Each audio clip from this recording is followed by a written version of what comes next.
ലാപു-ലാപു, ആദ്യത്തെ ഫിലിപ്പീൻ വീരനും പ്രതിരോധത്തിന്റെ പ്രതീകവും. ലാപു-ലാപു, മാക്താന്റെ വീരനും ഫിലിപ്പീൻ നാണയത്തിലെ മുഖവും. ലാപു-ലാപുവിനെ പരിചയപ്പെടാം. ലാപു-ലാപുവിനെ ഫിലിപ്പീൻസിന്റെ ആദ്യത്തെ ദേശീയ വീരനായാണ് കണക്കാക്കുന്നത്.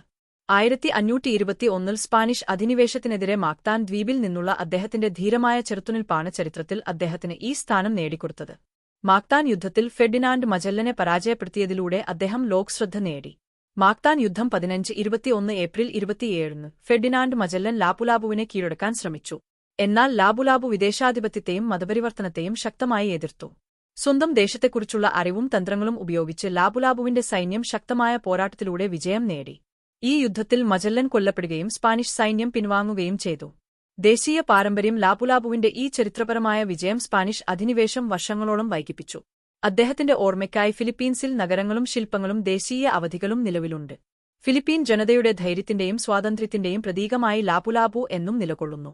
ഫിലിപ്പീൻ നാണയത്തിൽ ലാപു-ലാപു. ലാപു-ലാപുവിന്റെ ചിത്രം പല ഫിലിപ്പീൻ നാണയങ്ങളിലും ആലേഖനം ചെയ്തിട്ടുണ്ട്. 1 സെന്റാവോ നാണയം, 50 സെന്റാവോ സ്മാരക് നാണയം, 5 പേസോ സ്മാരക് നാണയം.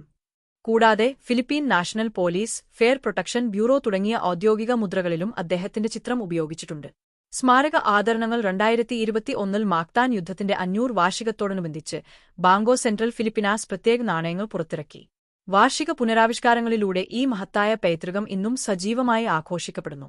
സമാപനം. ലാപു-ലാപു ഫിലിപ്പീൻ സ്വത്വത്തിന്റെ ഒരു പ്രധാന അടയാളമായി ഇന്നും തുടരുന്നു. നാണയങ്ങളിലൂടെ അദ്ദേഹത്തിന്റെ പാരമ്പര്യം നമ്മുടെ കൈകളിൽ തന്നെയുണ്ട്. ധീരതയെയും സ്വാതന്ത്ര്യത്തെയും ദേശീയ അഭിമാനത്തെയും ഇത് ഓർമ്മിപ്പിക്കുന്നു.